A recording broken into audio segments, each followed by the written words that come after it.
नमस्कार, भारत माता की जय। सभी राष्ट्रवादियों का बहुत-बहुत स्वागत है। सभी देशवासियों को बधाई। बधाई कि भारत ने बदला ले लिया है। बधाई कि पाकिस्तान के नापाक इरादे ध्वस्त हुए हैं 9 ठिकाने, 25 मिनट और जय सिया राम। मेरे साथ आज के मेहमान हैं कर्नल शांतनु रॉय। कर्नल साहब बहुत-बहुत स्वागत है आपका शो में। नमस्कार। नमस्कार, thank you for inviting me to the show. Colonel साहब 9 ठिकाने 25 मिनट, ये सब कैसे संभव हुआ? पाकिस्तान में छाती पीटी जा रही है। पुराने वीडियोस दिखा करके पाकिस्तान के जो हुक्मरान हैं वो अपने अवाम को हौसला दे रहे हैं। क्या कहते हैं, कैसे देखते हैं? मैडम, ये जो ऑप सिंदूर, इस जो एक्टिविटी हुआ है, इसको ऑप सिंदूर का नाम दिया गया है और ये आर्मी, नेवी और एयरफोर्स का कंबाइंड एफर्ट है, जिसमें कि मोदी जी ने पूरा छूट दे दिया था आर्म फोर्सेस को प्लान आउट करने के लिए। और ये जो कार्रवाई है, ये एज इट इज होने के लिए वेट कर रहा था, क्योंकि पहले उड़ी का surgical strike, Balakot air strike के बाद पाकिस्तान ने इस बार तो हद कर दिया, क्योंकि अब तक ये लोग सिर्फ आर्म फोर्सेस या सिक्योरिटी फोर्सेस पे हमला करते थे, बट इस बार तो ये जो 28 सिविलियंस को पहलगाम जैसे जगह में, जो कि बैसारन वैली है, it is such a beautiful place, वहां पे ये जो हरकत करके और रिलीजन के नाम पे, जबकि ये रिलीजन नहीं है, ये आइडियोलॉजीज है, इसके नाम पे जो कार्रवाई किया है, ये बहुत ही घिनौना था। इसके लिए जो स्टेप्स लिए गए हैं, बिकॉज इवन जो आम जनता है, ये भी इन कुछ ना कुछ रिटेलिएशन में मांग रहा था, so that this terrorism is put to stop.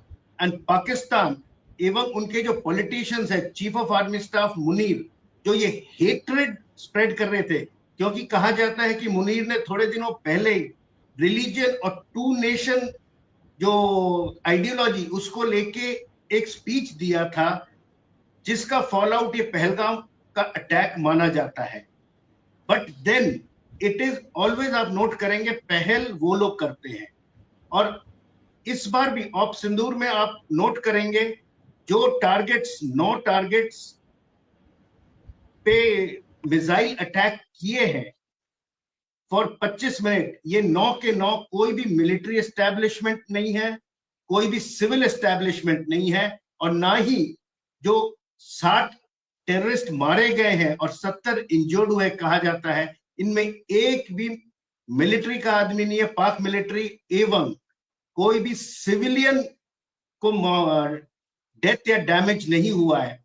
All the 9 locality, चाहे मुरिदके में हो चाहे बवालपुर में है, ये जाने माने एलईटी, लश्कर तोयबा और जैसे मोहम्मद के टेररिस्ट कैंप्स थे, जिन पे इतने दिनों से, ये जो 22 के बाद से जो एक्टिविटी हुआ, जब तक ये डिप्लोमेटिक पाबंदियां लगाए जा रहे थे, जैसे इंडस वाटर वैली ट्रीटी पे पाबंदी लगा दिया था, ट्रेड पे अटारी बॉर्डर क्लोज कर दिया, वीसाज को बंद कर दिया गया था और डिप्लोमेट्स को वापस भेज दिया था, एवं पाकिस्तानी एयरक्राफ्ट के लिए इंडियन एयर स्पेस पे सैंक्शंस या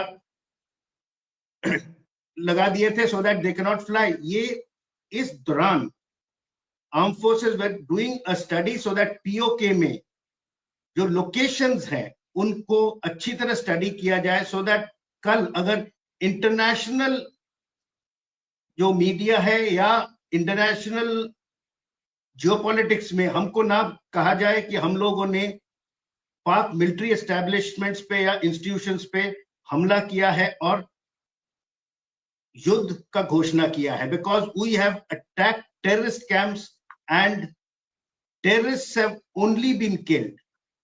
So this was in the offing, and I must compliment Modi ji. He has given a free hand to the armed forces, and they have done the right thing at the middle of the night with correct planning.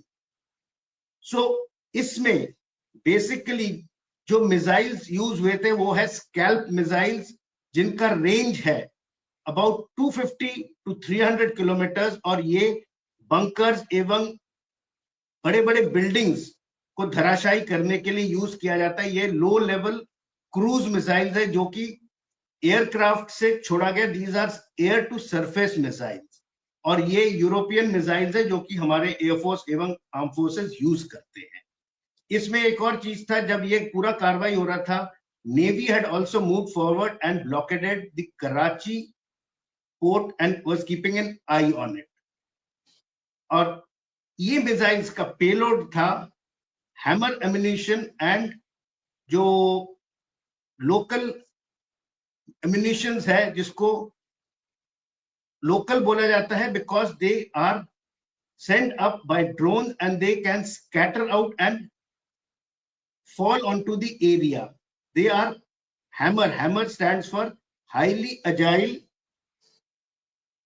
munition modular extended range, so that they can fire out and destroy the bunkers. और इन ammunition और missiles की खासियत ये है कि ये रडारों में पकड़ा नहीं जाता है, because they go at a very low level and they have a devastating effect.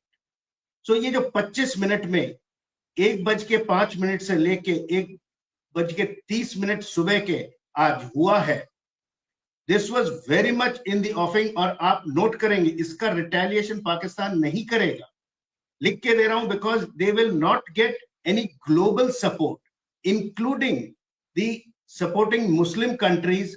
They have also taken a neutral stand, और इसराइल ने तो ये भी कहा है कि India must do all these activities so that they can maintain their sovereignty and terrorism can be stopped. China, आपने देखा होगा, has not spoken anything. They have been neutral. Only thing is they have said that इस region में war का escalate ना किया जाए because both the countries are nuclear. And similarly, UAE has been very neutral. They have put restraints on Pakistan not to retaliate. China has put restraints. Even US has put restraints. Though Trump ने it's a shame बोला था, but it's a shame उसने पाकिस्तान को बोला है या India को, not understood. But उनका जो Secretary of State है Mark Rubio, he has told Pakistan in no uncertain terms that they should not escalate by retaliating because it will be not in favor of Pakistan. So it is seen that ये जो op सिंदूर है, ये चपेट जो उनको पड़ी है, ये काफी टाइम से पेंडिंग था और ये जरूरत था। And Modi ji has given the armed forces free hand and they have done the correct thing by attacking these places. And the furthest place is about 150 to 160 kilometers from the border, and all of them, if you note, are in POK and not in proper Pakistan, so that इसको ये नहीं कहा जा सकता है कि India ने जंग की घोषणा की है, but it is only for our own respect, our own survivability, that we need to destroy these terrorist camps which have been unnecessarily creating havoc. And this proxy war which Pakistan government बोलिए चाहे Pakistan army बोलिए, India में या कश्मीर में तबाही मचाने के लिए कर रहा है, जिसको टेररिज्म का नाम दे रहे हैं। और ये लोग इसको जिहाद कहते हैं, जो कि इट इज नॉट जिहाद, but it is just pure terrorism in the name of religion. But it is not religion, it is their ideology which is not in the correct direction, because Kashmir was never theirs. So that is what I would like to say, that this was waiting to happen. आपने सही कहा colonel साहब। अब globally अगर देखा जाए, आपने थोड़ा सा टच किया है, लेकिन दोस्तों की पहचान ऐसे ही वक्त में होती है। हालांकि देखिए, भारत सक्षम है, उसे ज़रूरत नहीं है किसी की हेल्प की, लेकिन फिर भी जो चीज़ें छन छन के आ रही हैं उसको आप किस तरीके से देख रहे हैं? आपने ट्रम्प की बात की। ट्रम्प ने तो पहले ही दिन, जिस दिन पहलगाम में ये घटना हुई थी, ये उन्होंने घटियापन दिखाया था, उसी दिन उन्होंने उसको कंडेम्ड किया था। लेकिन हाँ, बाद में कुछ चीजें एकदम अजीब किस्म की लगी, तो उस पे मैं कमेंट चाहती हूँ आपसे। देखिए, Trump will not support Pakistan. They will not support India, but will not stop us also from taking any actions directly, because India and US relations are generally doing well with Modi in the chair. And also, अभी काफी सारे मोदी जी जब गए थे जनवरी में after Trump took over, दो sanctions लगाया हुआ था, टैरिफ्स बढ़ाए थे, बट देन अगर नोट किया जाए, ट्रम्प ने जस्ट 27% टैरिफ लगाया था इंडिया में, जबकि और देशों पे बहुत ज्यादा लगाया था, खासतौर पे चाइना के साथ तो ट्रेड वॉर स्टार्ट हो गया. And then seeing the economy of India going up, because India is a market also for the US. And then there are many deals in trade, energy, defense, scientific research, which have taken place between India and US. So Trump will always be neutral towards India and will always tell Pakistan to restrain and not do such activity. Because मेरे को तो जो लगता है, it's a shame जो बोला है, it is not for India but for Pakistan, that they have done such an activity for which they have got reciprocated. One. And then secondly, their Secretary of State has told in very certain terms to Pakistan that they should not retaliate and they should control themselves, because they should not think it is a call for war, because it is terrorism which they are creating. And some things that Pakistan is doing which can be done away with, so that shanti bane rahe is Asian region mein, because Pakistan is unnecessarily trying to create unrest. अगर ये पहलगांव में ये terror strike नहीं होता, so they would, India would not have retaliated. Trade जैसे चल रहा है, though there was a kind of cold relations between India and Pakistan, but then things had not stopped. Things were still flowing. But अभी तो everything has come to a standstill. And इस stage पे मैं बताना चाहूंगा that India is surging up, and today it is the 5th largest economy, and soon it is going to become 4th, and hopefully it will climb up and be maybe 3rd after US and China. But Pakistan का economy का क्या state है? They don't even have a factory of their own. Their country is politically in upheaval, full armies running the government. And then rains, floods होने के बाद, there is a total, they cannot stand a war. And whatever support they are getting is from China. But then India also is a big market for Chinese goods, and with China not being able to import to US, China will look towards the Indian market. So it may not support Pakistan to the full. Or without Chinese support, without US support, Pakistan cannot sustain a war for even 5 to 7 days. So this is very clear. Colonel साहब, आप बिल्कुल सही कह रहे हैं. मैं आपको एक वीडियो दिखाना चाहूंगी, उसके बाद फिर हम अपनी चर्चा को आगे कंटिन्यू रखेंगे.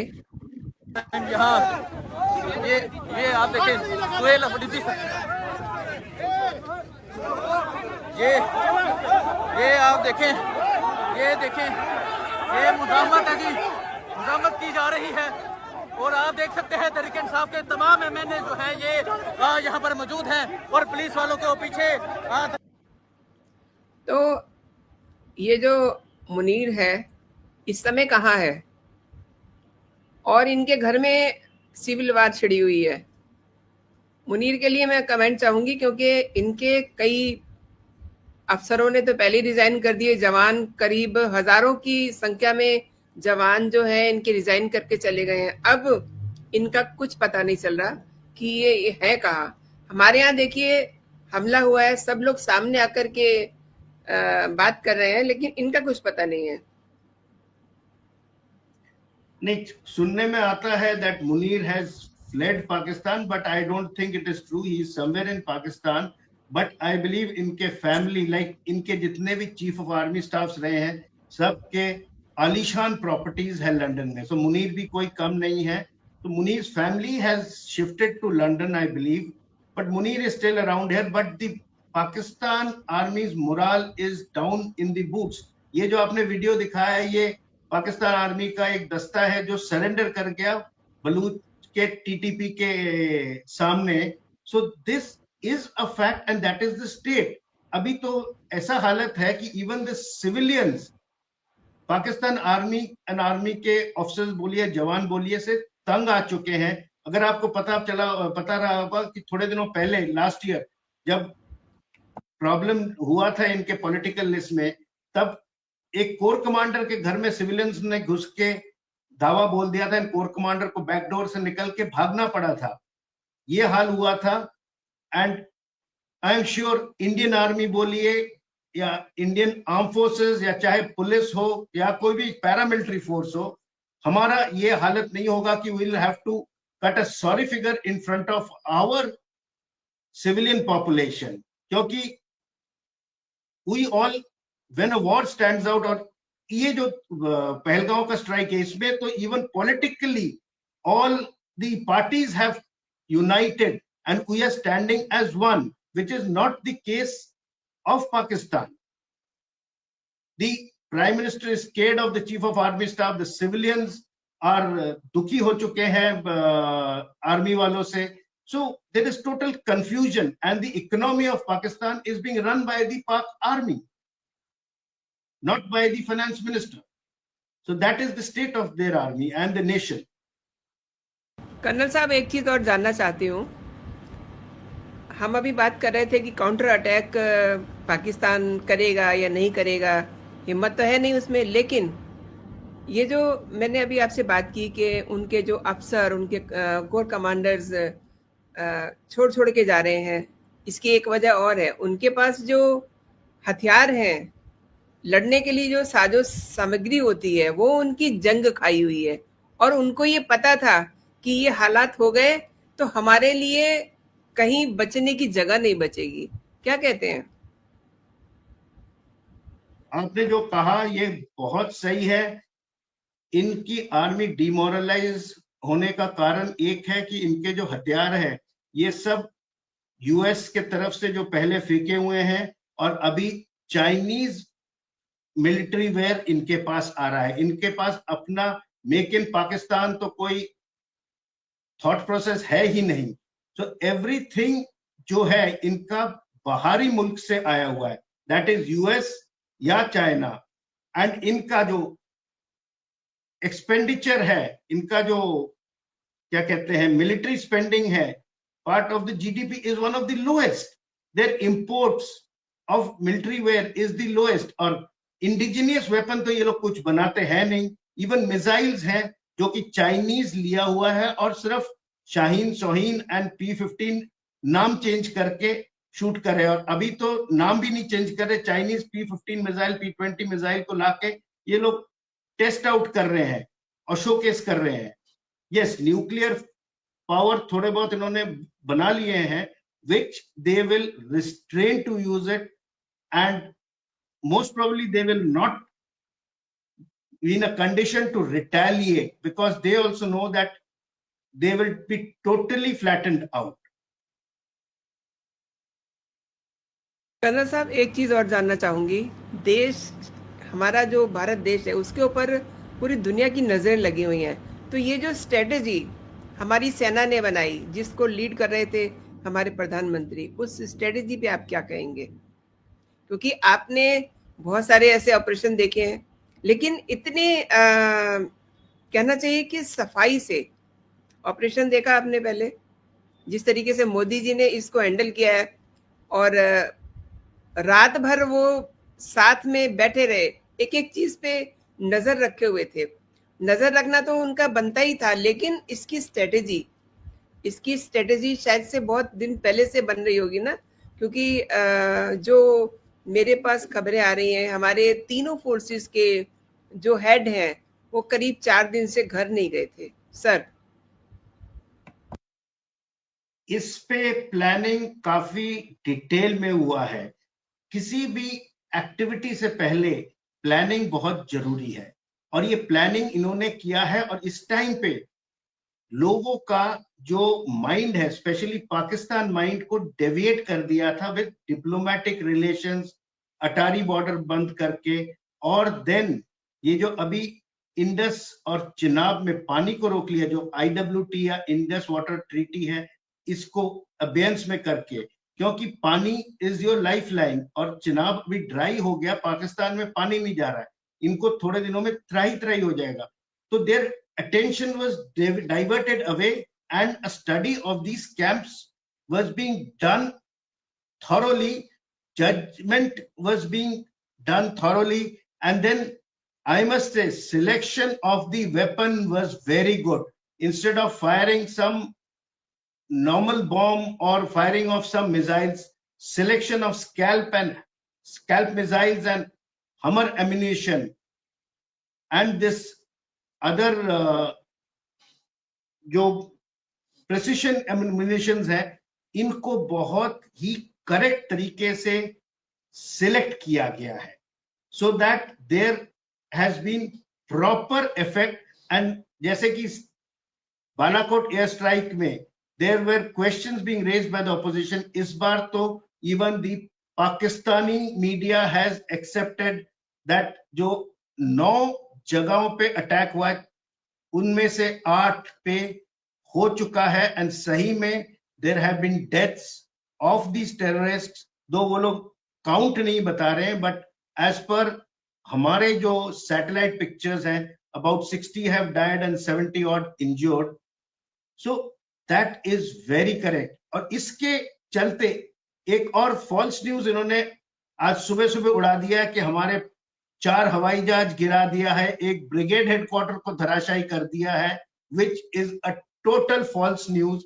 एंड पाकिस्तानी हैज, मतलब क्या कहूं, ये बच्चों वाले हरकत किया है, जो कि पता था कि 2 मिनट में इसका पोल खुल जाएगा, एंड दे गिव, जबकि जो एम्यूनिशन फायर हुआ है वो हमारे अपने टेरिटरी से, उनके टेरिटरी को तो अंदर गया ही नहीं है। अभी जो स्कैल्प मिसाइल है, इनका रेंज इज 250 to 300 किलोमीटर, तो हम क्यों LOC या इंटरनेशनल बॉर्डर लांग के जाके फायर करें, हम इंडिया से ही फायर करेंगे।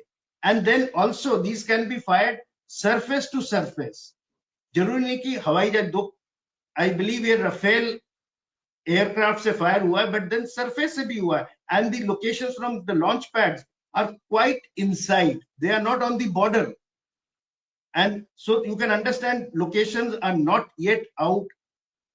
Planes कहां से उड़े थे, इंडियन जो एयरफोर्स के एयरफील्ड्स हैं वो भी आउट नहीं है। That means so much level of secrecy had been there, so much level of planning was there, and a very correct hit has been given. The message has gone that Pakistan, no more terrorism, enough is enough. या तो आप रुकिए या आपको तबाह कर देंगे। बिल्कुल सही कहा आपने, अनफ इज अनफ। और देखिए किस तरीके से देखते ही देखते पाकिस्तान जो है मोदी जी के घुटनों पे आ गया है। उधर से बहुत सारी ऐसी बातें भी आ रही हैं छन छन के कि वो बातचीत करना चाह रहे हैं, क्योंकि उन्हें पता है कि हमारे पास कुछ है नहीं लड़ने के लिए। अब जो आदत है पाकिस्तान की, इधर से कहीं धमाका कर दिया, इधर से कहीं धमाका कर दिया, वैसे कुछ छुटमुट घटनाएं देखने को मिल सकती हैं, लेकिन जैसा कि आपने बताया कि वो काउंटर अटैक नहीं करेगा।